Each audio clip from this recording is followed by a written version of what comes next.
Bismillahirrahmanirrahim. Assalamualaikum warahmatullahi wabarakatuh. Perkenalkan, nama saya Lailatul Badriyah dengan NIM 181410201. Saya akan menjawab soal UTS mata kuliah Pasar Modal Syariah. Terdapat 4 pertanyaan. Pertanyaan pertama, jelaskan definisi pasar modal syariah dan jelaskan tonggak sejarah kelahiran pasar modal syariah Indonesia. Pasar modal syariah adalah keseluruhan kegiatan di pasar modal yang tidak bertentangan dengan prinsip-prinsip Islam. Pasar modal syariah Indonesia merupakan bagian dari industri keuangan syariah yang diatur oleh Otoritas Jasa Keuangan atau OJK, khususnya Direktorat Pasar Modal Syariah. Tonggak sejarah kelahiran pasar modal syariah Indonesia diawali dengan diterbitkannya Reksadana Syariah pada tahun 1997. Kemudian pada tahun 2000 diikuti dengan diluncurkannya Jakarta Islamic Index sebagai indeks saham syariah pertama yang terdiri dari 30 saham syariah paling likuid di Indonesia. Sukuk pertama di Indonesia dengan menggunakan akad mudharabah diterbitkan pertama kali tahun 2002. Peraturan OJK yang pada saat itu masih bernama Bapepam dan LK tentang pasar modal syariah pertama dikeluarkan tahun 2006 dan dilanjutkan dengan dikeluarkannya Daftar Efek Syariah atau DES pada tahun 2017. Pada tahun 2007,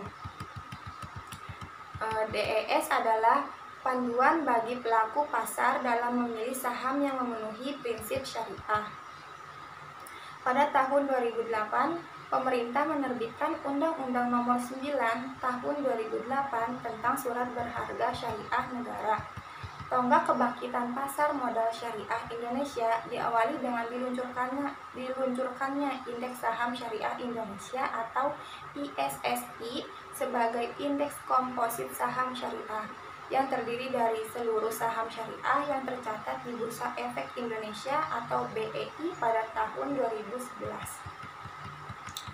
Kemudian diikuti dengan diluncurkannya Syariah Online Trading System oleh perusahaan efek pada tahun yang sama. Syariah Online Trading System adalah sistem pertama di dunia yang dikembangkan untuk memudahkan investor syariah dalam melakukan transaksi saham sesuai prinsip Islam. Pada tahun 2013, Bank Syariah Mandiri menjadi Bank RDN Syariah pertama. Selain itu, pada tahun yang sama, ETF Syariah pertama diluncurkan di Indonesia. Bank Panin Syariah menjadi emiten syariah pertama yang tercatat di Bursa Efek Indonesia pada tahun 2014.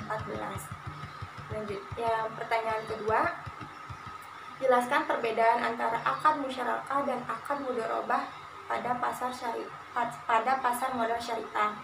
Pada akad mudharabah, penyetor dana tidak terlibat dalam pengelolaan perusahaan tersebut.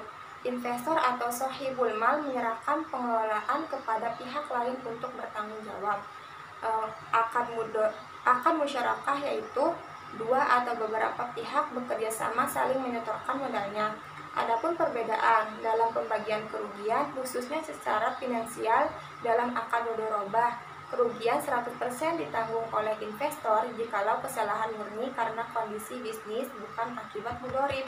Untuk bagi hasil pada akad musyarakah diatur atau disesuaikan secara tepat dan proporsional sesuai perjanjian dan dengan dana yang disetorkan.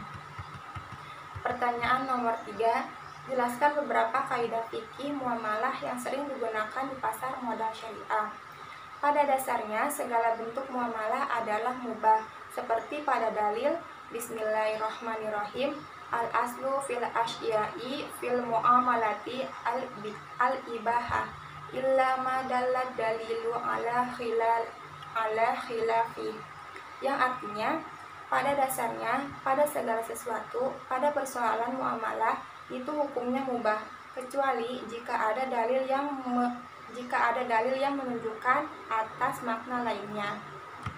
Selanjutnya, muamalah dilakukan atas dasar sukarela tanpa mengandung unsur paksaan, seperti pada surat An-Nisa ayat 29, Bismillahirrahmanirrahim, Ya ayyuhalladzina amanu la ta'kulu amwalakum bainakum bil batili illa an takuna tijaratan an ahadin minkum wa la taqtulu anfusakum innallaha kana bikum rahima, yang artinya, hai orang-orang yang beriman, janganlah kamu saling memakan harta sesamamu dengan jalan yang batil, kecuali dengan jalan perniagaan yang berlaku dengan suka sama suka di antara kamu. Dan janganlah kamu membunuh diri kamu sekalian, sesungguhnya Allah adalah Maha Penyayang kepadamu. Selanjutnya, muamalah dilakukan atas dasar pertimbangan mendatangkan manfaat dan menghindari mudarat dalam bermasyarakat, seperti pada hadis riwayat Ahmad dan Ibnu Majah. Bismillahirrahmanirrahim. An ibadata bin Somiti anna Rasulullah sallallahu alaihi wasallam qada alla dororo wala diroro, yang artinya dari Ubadah bin Samit bahwasanya Rasulullah sallallahu alaihi wasallam menetapkan tidak boleh berbuat kemudorotan dan tidak boleh pula membalas kemudorotan. Selanjutnya, muamalah dilaksanakan dengan memelihara nilai-nilai keadilan, menghindari unsur-unsur penganiayaan dan pengambilan kesempatan, seperti pada surat Al-Baqarah ayat 279. Bismillahirrahmanirrahim. Fa illam taf'alu fa'janu biharbi minallahi wa rasulihi wa in tubtum falakum ra'usu amwalikum la tajlimuna wa la tuzlamun, yang artinya, jika kamu tidak melakukannya, maka umumkanlah perang dari Allah dan Rasulnya. Tetapi jika kamu bertaubat, maka kamu berhak atas pokok hartamu. Kamu tidak berbuat jolim atau merugikan dan tidak dijolimi atau dirugikan. Selanjutnya, pertanyaan keempat.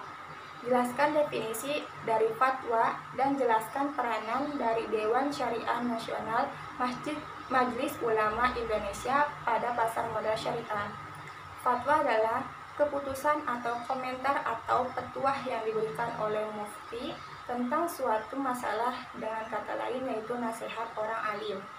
Meskipun fatwa sifatnya tidak mengikat, tapi pada praktiknya fatwa DSN MUI adalah salah satu rujukan dalam mengembangkan pasar modal syariah Indonesia.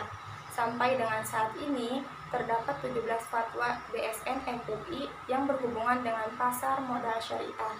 3 fatwa DSN MUI yang menjadi dasar pengembangan pasar modal syariah seperti berikut. Yang pertama, Fatwa DSN MUI nomor 20 DSN MUI /4/2001 tentang pedoman pelaksanaan investasi untuk reksadana syariah. Yang kedua, Fatwa DSN MUI nomor 40 DSN MUI /10/2003 tentang pasar modal dan pedoman umum penerapan prinsip syariah di bidang pasar modal. Yang ketiga, Fatwa DSN MUI nomor 80 DSN MUI /3/2011 tentang penerapan prinsip syariah dalam mekanisme perdagangan efek bersifat ekuitas di pasar reguler bursa efek. Sekian jawaban dari saya, kurang lebihnya mohon maaf.